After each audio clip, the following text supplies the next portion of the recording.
The superhero genre. Those with powers, and even those who don't have powers, stand up for what's right and fight villains. It's been around for so many decades. I'm sure we all have fond memories of our favorite superheroes. Before the dark days, before it all went woke. When writers just stopped caring about telling good stories and just wanted to add their own politics to their own stories. Now I'm sure you're all thinking that, yeah, it's been around for about a decade now, all this woke shit, right? No, it's been around a lot longer than that. It all started when they first race swapped Catwoman in the Batman 60s series. This race swap here is what led to everything else falling apart. This was just the first step. The 60s was the start of it all, where they stopped caring. Catwoman is chronologically a white female, so why did they go and race swap her? Oh, but let us not forget the time Tim Burton race swapped Harvey Dent. In Batman 1889, he completely race swapped Harvey Dent. One of Batman's most iconic villains was race swapped. He even wanted to race swap Dick Grayson, making him black. Catwoman, Harvey Dent, and Dick Grayson are all white. There's no reason to race swap them other than political reasons. It's too much I noticed for current day Hollywood did not like that, took it off the score for me a bit. Although Batman isn't the only character that was ruined because of this. In Spider-Man, the animated series, the one from the 90s, they completely changed Electro. They made him German when in the comics he's not German. You remember Batman, the animated series, which is beloved by many? Yeah, that's woke shit too. Because of that, they gender swapped one of the villains. They gender swapped Calendar Man, and instead we got Calendar Girl. If people had started saying something back then, we wouldn't have this problem like we have it today. Whether you're from the 60s, 70s, 80s, 90s, you're to blame. This all could have been prevented if all of you had spoken up a lot sooner. But because you didn't, we probably got arguably what is the most woke superhero show of all time. Which is Ben 10. Now honestly, the concept of the show actually sounds cool. A kid who receives a device that allows him to turn into all sorts of aliens that he uses to become a superhero. But what could have been something great ended up becoming shit because of how woke it is. So I'll start off with the least problematic thing in Ben 10, and that's the fact that one of the villains is gay.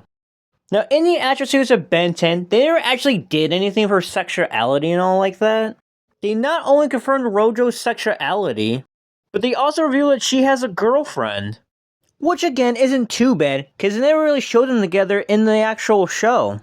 But in the reboot, it's a whole nother story. It's more on the nose in the reboot, as there's this gay couple that they shoved down our throats. But of course, this had to appeal to the modern audience. You know, that audience that consists of like maybe 1% of the audience. In other words, sensitive snowflakes. Which leads me to the main character, Ben. And I'm not gonna lie, Ben is gay and a cuck. I say we stake out the museum and wait till they try... What? Do I have corn dog on my face? No, I'm just thinking about how long we've known each other. Why? Because I don't think we've ever honestly talked about our feelings. Then do something! Why me? Because you're a giant indestructible dinosaur? First we crack on the bad guys, then we trash them. It's what we do. That's bad sportsmanship. We should respect the ego space of our opponents. Villains are people too. Hey, I'm not the one who... Ben!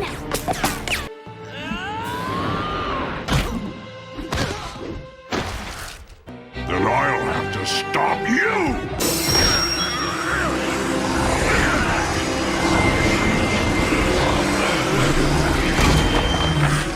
Now despite being a weak cuck, Ben does manage to get a lot of girlfriends in the series, which is surprising. But what isn't surprising is his last girlfriend, the one he ends up marrying, who's nothing more than an insufferable bitch who gives Ben a hard time. Out of all the girls he's ever had, he had to pick the most toxic one. But speaking of toxic females, like everyone with everything else, they even decided to have a girl boss. Gwen is smart, responsible, and caring. But like any other girl boss, she's strong, confident, and independent. In just the second episode, Gwen beats the shit out of a mutated bird. Meanwhile, the straight white male character was just standing there being helpless.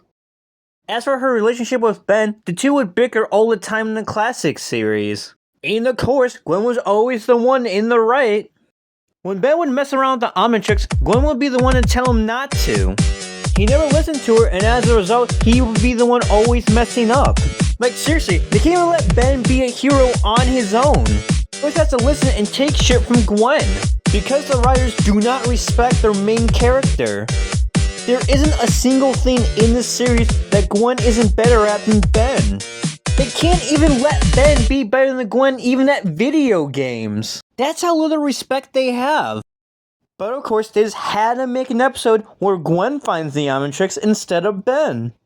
They made this entire episode and created this whole new universe because of Girl Boss Syndrome. At this point, I forgot who the main character even was. Of course, when Ben tried to take back the Omnitrix, the Girl Boss Gwen easily takes him down with no effort whatsoever. Even when they try to give Ben sound like being a pro at using the Omnitrix, Gwen just has to put him down, because of course she does. Gwen uses the Omnitrix to turn into Heat Blast and is able to do something that Ben says took him a while to do as Heat Blast. It wasn't enough to give Gwen the Omnitrix, now they have to say that, oh, Gwen's better at using the aliens than Ben ever was. Which is something he actually says in the episode. I don't know what's worse, that I'll never have the watch again, or that you're better with it than I was. Or that you're better with it than I was. You can tell they really wanted to make Gwen the main character. In the Gwen 10 episode, not only is she the one with the Omnitrix and the hero, but even in the Ben 10 Prime universe, she's the most powerful being in that universe. The most powerful being in your world is at my command. Break the seal, my Anodite. Easy enough, Master. Because I gotta take it up notch in the reboot series, which is even more woke. As she assaults an older Ben and makes him look weak. Now when it comes to female women's in the series, Gwen isn't the only problem. You know Forearms, the strongest of the classic 10? Well guess what? He's weaker than the female Tetromans. Female Tetromans are stronger than the male Tetromans. And no Tetroman is stronger than Luma. It isn't just Forearms, unfortunately. Luma is also even stronger than Humongousaur. She easily overpowers him. The writers hate men so much that they had to make a whole race of women be more powerful than the men of that same race, completely ignoring biological facts. However, unfortunately, this won't be the last time this series completely ignored biological facts. But before I get into that, I do want to say that there's actually one decent female character in this entire series, which honestly surprised me. I mean, I wouldn't expect a series as woke as this to have a decent female character, which is none other than Ben's mom.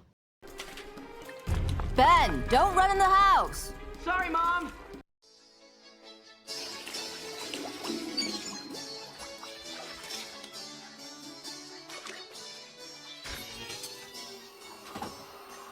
Now moving on to that other moment where they completely ignored biological facts. There's an episode where Ben gets pregnant and becomes a mother. Sure, he may be a different alien or whatever, but that's just an excuse. These writers cannot be more on the nose about the fact that they believe that males can get pregnant. Not only do they put their politics in this show, but due to this, they had to say that Big Chill is genderless. There are other aliens in the series that are also genderless, and we all know what that means. Fucking pronouns! Fucking gender ambiguity! Fucking current day Californian shit! Cause that's all we fucking know! Cause we're boring! We're so fucking boring! There's this evil organization called the Forever Knights. They have factions where the ghost modes are different, but they're all pretty much the same. Steal alien technology and do horrible things to aliens. Whether that be capturing them, experimenting on them, torturing them, or just straight up killing them. The Forever Knights are known as a supremacist organization. There have been quite a few of them that have shown their faces.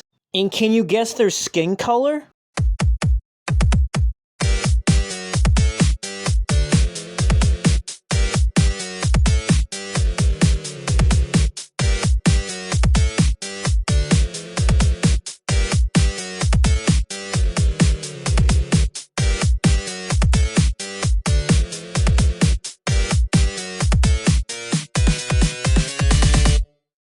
obviously believe that all white people are white supremacists. Honestly, they should have just been called the White Knights of Supremacy. Like, why are all of them white? You couldn't give some of them different skin color? This is how you know this show hats on against white people, specifically white males. I mean, if that isn't enough, there's also his other villains. Now, honestly, Ben does have villains that are aliens. As for his human villains, they're all white. If that is enough, then how about this? Remember the Hybrid? Those aliens that wanted to destroy the entire universe? Because they were all dying now or some shit like that? I don't know. This show is so woke I can't even remember. But what I do remember is that all the Hybrid were white. Because of course, this show has on against white skin regardless of whether it's human skin or not. Immediately after Ben quite literally race swaps them, they decided to change their minds. They were all like, you know what, since we're no longer white, we're not gonna be evil anymore. Because that was our only reason for being evil. Because of what our skin color was. Coincidence? I think not! So that's about all I had to cover in this video. Now I'm sure a lot of you are like me and grew up with the Ben 10 series. And you probably have fond memories of it. Memories of it being good. But it's not good. It's shit because of how woke it is. If you enjoyed this video, give it a like and consider subscribing to my channel. But if you disagree with anything that's said in this video, then go complain to your boyfriend. April Fools!